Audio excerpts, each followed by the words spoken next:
Over to you. All right, Kiwi, thank you. Are you connected to your soul? Now, I know that sounds like a crazy question, but take it just a second and think about that. Are you connected to your soul? Do you actually know what your soul is?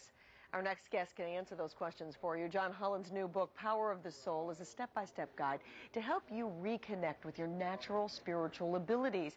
Psychic medium John Holland is joining us here in the studio. Good to see you this morning. Good morning, Kim. How are you? I'm very good. Sorry we had to get you out of bed so early. That's okay. It's all for a good cause. Those questions do sound a little bit crazy, you know. Are you connected to your soul? Do you know what it is? But truth be known, when I was reading the book, I suddenly stopped and I thought, I guess I've never really thought about what is my soul. So explain to people, what is their soul? Well, I like to use the analogy, Kim. Imagine yourself as a car, because people say soul, spirit, is it the same thing? Imagine yourself as a car. The outside of the car is your physical body. The driver of the car is your soul. That, like gas fuels a car, spirit, that spirit force, chi, people call it chi, that spirit force, that divine source, is what fuels your soul. So the soul is consciousness. When you look into a mirror, is that you really? No, that's the body, okay? It's the inside. So soul is consciousness. What makes you, you. You know, we laugh about people talking to themselves, but I find that I'm talking to myself in my head. I think I'm talking to my soul. I'm talking to the real person inside here. You get answers back. You do. Absolutely. You do. You actually say that the soul is the most powerful force in the universe. Explain that to people.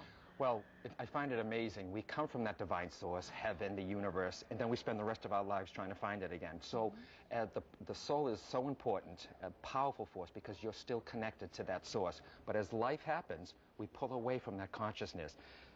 Life, kids, family. So in the book, I try to teach people, come back to that source. You know, whether it's meditation, following your passion, and your soul constantly tries to get your attention.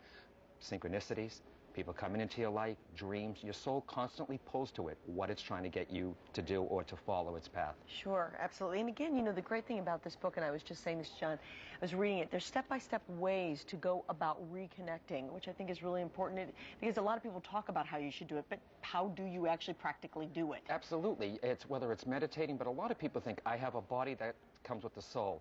No, you have a soul that happens to come with the body. You are a soul first. Which brings me to my next question, and that's about reincarnation. Oh, because love that.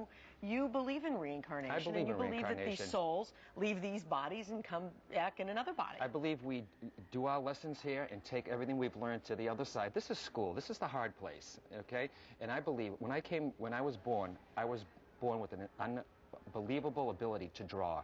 Is there a drawing gene, or did I pick it up from somewhere else? I believe I've done this psychic mediumship work before. So yes, and you could go to a place, you say, this is too familiar. You meet someone.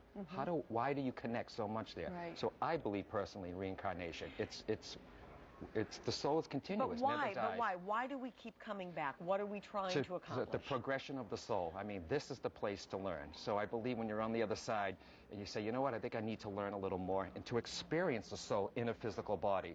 To feel those, to see what it's like to look through these eyes in the and use the physical senses. It's lessons. But you know, religion teaches a lot of people that eventually you go to rest. Right. Do you believe that happens? I believe that you progress each time we keep doing this here. But do souls rest? I think this body, when it passes away, is gone. But does the soul rest? It's continuous, Kim. So you don't have to be busy on the other side. Some people who pass tragically, maybe they're taking a little break, and there are other people help them. So. Does it rest? Not really. We just keep going.